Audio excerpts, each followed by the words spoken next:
Geology on Mars, Amplify Science, Chapter 3, Lesson 3.2, Evaluating Claims about the Channel on Mars.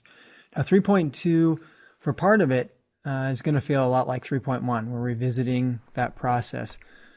But as always, we start off with our warm-up. And in the warm-up, you just have one question to respond to. So read the information, examine the image, and answer away, and then be sure to hand it in. Moving on to step 2, you are going to be given 2 rock sample types.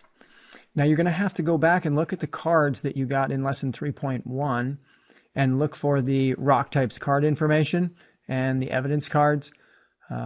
And along with those and the rock samples, you should be able to acquire some information about the channel.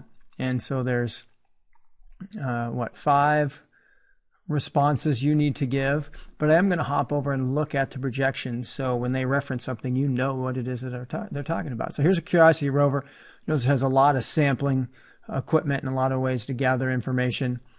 And so the rock samples that you received, you should know about where they came from on Mars, on the surface of Mars. So when you look at the card, you'll notice the white triangle in the bottom right corner, there's an X, and that is where Curiosity photographed the rock type. All right. Now here's some rock samples that you have, and they came from Earth. One is a conglomerate on the left and basalt on the right, and they are formed specific ways, and the cards will give you that background information. And then you want to see if you can figure out with that image that you see on your screen what type of rock that might be and which formation information would be most useful. Then with the partner, discuss your initial ideas about the following questions. Which rock type did you think the Curiosity rover found, and why do you think this? So is it more like conglomerate, more like basalt? And what does that mean? So how can this information from Curiosity help us to be more confident about whether water or lava formed the channel on Mars? At this point, you need to feel much more confident about your claim and your evidence, and this is where you can move on to step 3. And this is back to the evidence gradient. They show us that picture of the Curiosity photograph coming back from Mars, and again relating it to the ones that you have in front of you. You're going to resort cards.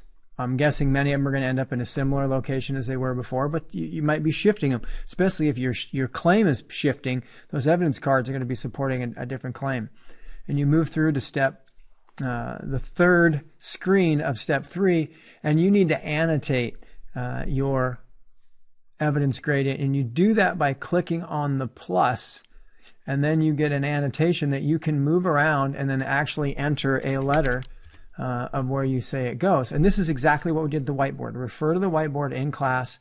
I had you write letters on the evidence gradients. Now you can actually put them online and drop and drag them where you want. So you're going to have evidence A through F. You can even put rock types on here. You could even, if you wanted to add evidence from other sources on here, it would really help you build your argument and make a nice strong argument.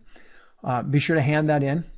Step 4, probably only be here for a moment or two because I'm not in class, but you should talk to your table mates at least, if not more, about could Mars have been habitable in the past based on having the channel there and what you're learning about it.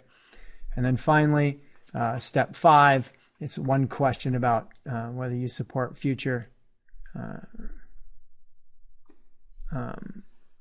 exploration and what do you think might be going on Mars. Hand that in, and that's the end of lesson 3.2.